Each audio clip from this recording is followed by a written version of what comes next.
कौन है ये खाटू श्याम जी? 3 बाण से पूरा महाभारत समाप्त करने का काम संकल्प ले रखा था। कौन? बर्बरीक जी ने।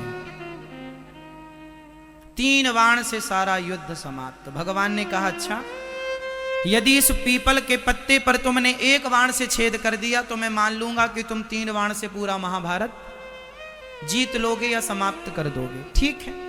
एक पांव के नीचे पत्ता दबा लिया भगवान ने और बाण चलाया। श्री बर्बरीक जी ने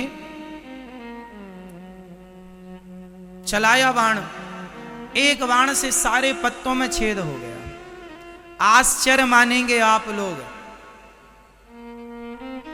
कि हरियाणा में आज भी कुरुक्षेत्र के पास वह गांव आज भी है और वह पीपल का पेड़ आज भी है, जिसके आज भी उस पीपल के हर पत्ते पर आज भी छेद हैं। मतलब जब नया पीपल का नया पत्ता निकलता है उसमें आज भी छेद है। आज भी आप जाकर देख सकते हैं। आज भी ये बात कितनी पुरानी है? 5000 साल पुरानी लगभग। भगवान ने तुरंत सिर काट दिया बर्बरीक जी का। सवाल कर लूं, अच्छा बताइए, भगवान ने बर्बरीक जी का सिर काट दिया तो क्या भगवान ने बर्बरीक जी के साथ सही किया कि गलत किया? आपके हिसाब से भगवान ने सही किया कि गलत किया? भाई किसी का आपने सिर इसलिए काट लिया कि आप बहुत बड़े बलवान हैं, आप 3 बाण से पूरा युद्ध जीत लेंगे, तो आपका सिर काट दिया गया। तो भगवान ने सिर काट के सही किया भगवान श्री कृष्ण ने या गलत किया? जोर से। सही किया। क्या सही था इसमें? सही किया। चलो मैं मान गया, मैं भी अभी कहूंगा कि सही किया, पर इस सही को सिद्ध करना पड़ेगा। कैसे सही है? इस सही को सिद्ध करना पड़ेगा। कैसे सिद्ध करेंगे आप?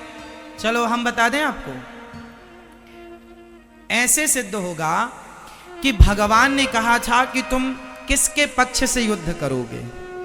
बर्बरीक जी ने कहा जो हारेगा मैं उसके पक्ष से युद्ध करूंगा। तो भगवान को पता था कि कौरव हारेंगे, और कौरव हारेंगे तो यह कौरवों के पक्ष से युद्ध करेगा, और कौरवों के पक्ष में यदि इतना बड़ा योद्धा खड़ा हो जाएगा तो कौरवों की शक्ति बढ़ जाएगी। और ये कौरव वही लोग हैं जो भरी सभा में एक नारी का अपमान करते हैं कपड़े उतार कर। तो ऐसे दुष्टों की सेना में ये जाकर उनका बल बढ़ाएं, इसलिए भगवान ने ना चाह करके भी सिर काट दिया। और सिर काटा। भगवान ने कहा बर्बरीक बताओ मैं तुम्हारी क्या अभिलाषा पूरी करूं? अच्छा, सिर कटने के बाद कोई जिंदा रहेगा क्या? बोलो। पर भगवान ने बर्बरीक जी को जिंदा रखा ना, क्योंकि भगवान के हाथ में मृत्यु है साहब। भगवान मरे को जिंदा कर सकते हैं। बताइए भगवान श्री कृष्ण ने किस मरे आदमी को जिंदा किया था?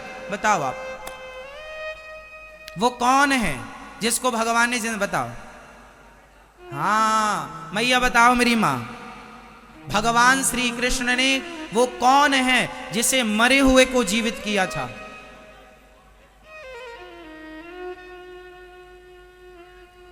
चलो भैया बताओ। नहीं, अभिमन्यु को नहीं जिंदा किया था, उनके पुत्र परीक्षित को। हाँ ये ठीक है आपकी बात, गर्भ में रक्षा की थी भगवान ने। पर एक और ज्वलंत बात, गुरु जी का पुत्र सांदीपनी उज्जैन में रहते थे। गुरु जी सांदीपनी जी उज्जैन में रहते थे, जहां भगवान श्री कृष्ण पढ़ने गए और 64 दिन में 64 कलाएं सीखी। जहां पर सुदामा जी से भगवान की मित्रता हुई, वहां पर जब पढ़कर भगवान आने लगे तो भगवान ने गुरु जी से कहा, गुरु जी मैं आपको दक्षिणा में क्या दूं? तो गुरु जी ने कहा कि अपनी मां से पूछ लो। तो गुरु माता से पूछने गए, गुरु माता जी आप बताओ क्या चाहिए? गुरु जी तो कुछ कह नहीं रहे हैं। तो गुरु माता ने कहा, कन्हैया तुम हमें छोड़कर ना जाओ, यही हमारी गुरु दक्षिणा है। भगवान ने कहा, मां मुझे तो जाना पड़ेगा, कुछ और मांग लो। तो फिर एक काम करो, मेरा बेटा था वो मर गया था, कई साल पहले मर गया था, उसकी बॉडी भी खत्म हो चुकी थी, हड्डियों का भी पता नहीं था। हमें जिंदा करके दो। अब भगवान हो, अब भगवान तो भगवान है, ठीक है चले यमराज के पास, चलो हमारे गुरुजी के बेटा को लाओ। महाराज बेटा की आत्मा तो है, सूक्ष्म शरीर तो है, शरीर का आता पता नहीं है। भगवान बोले शरीर हम बनाएंगे, लाओ। शरीर आत्मा ली, सूक्ष्म शरीर लिया, और भगवान है वो साहब, भगवान है जो एक उंगली से पहाड़ उठाने की ताकत। उन्हें सामान्य पुरुष ना कहा करो, सामान्य इंसान सामान्य पुरुष मानना भी अपराध है। गुरुजी के मरे हुए पुत्र को शरीर बनाया भगवान ने अपने बल से, और आत्मा डाल दी, जिंदा करके दिया था गुरुजी का बेटा। ऐसे भगवान है, जो भगवान गुरु पुत्र को जीवित कर सकते हैं, वो बरबरीक जी के कटे हुए सिर को बचाए रखें, इसमें कोई आश्चर्य नहीं। अब भगवान ने कहा बताओ तुम्हारी क्या इच्छा है। बरबरीक ने कहा मैं आपके हाथ से मरना चाहता था, इसलिए मैंने जिद की आपसे, मैं आपके हाथ से मृत्यु चाहता था। भगवान बोले अब तुम मरोगे नहीं, इच्छा बताओ। बोले मैं महाभारत देखना चाहता हूं कि इस महाभारत में कौन योद्धा है। एक पर्वत के शिखर पर भगवान ने रख दिया कटा हुआ सिर, और कहा कि अब तुम्हें दर्द नहीं होगा, पीड़ा नहीं होगी, कोई कष्ट नहीं होगा। रखा, 18 दिन तक खूब युद्ध हुआ।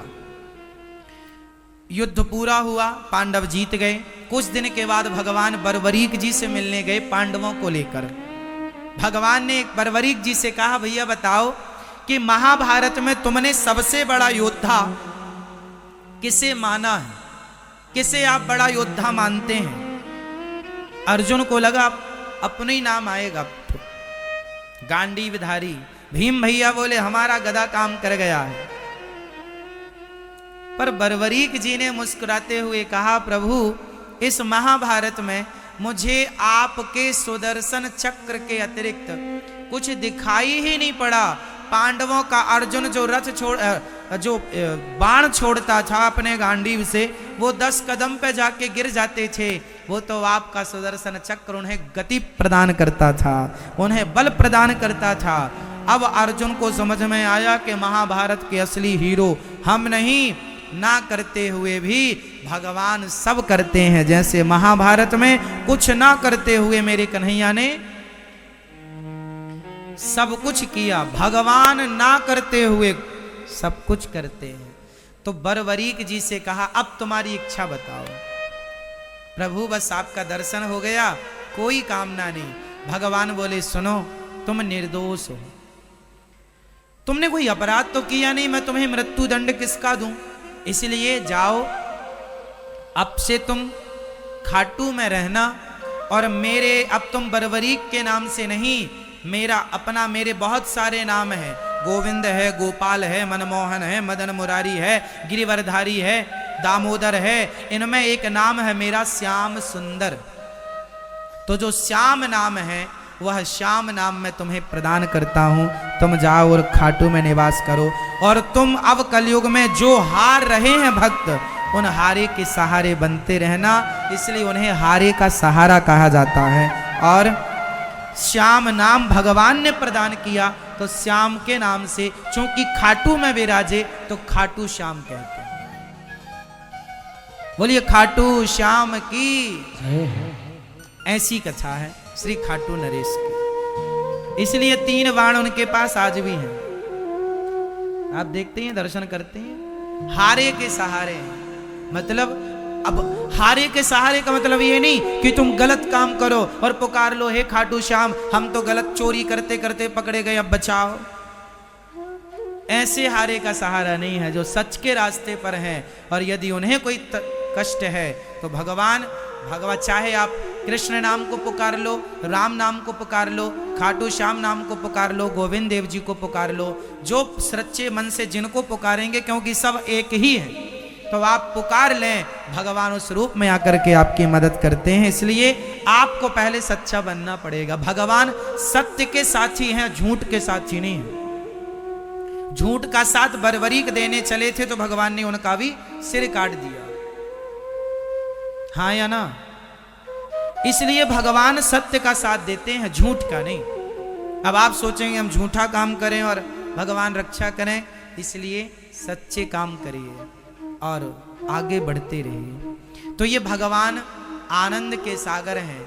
भगवान का चिंतन करो, भगवान परम आनंद को प्रदान करने वाले हैं। संसार में जो सुख है वह क्षणिक है, इसलिए संसार का काम करना चाहिए, पर काम करते हुए बस ये याद रखे रहो कि हे नाथ मैं आपको कभी, सब बोलो मेरे संग, बोलो हे नाथ मैं आपको कभी भूलूं नहीं, हे नाथ मैं आपको कभी भूलूं नहीं।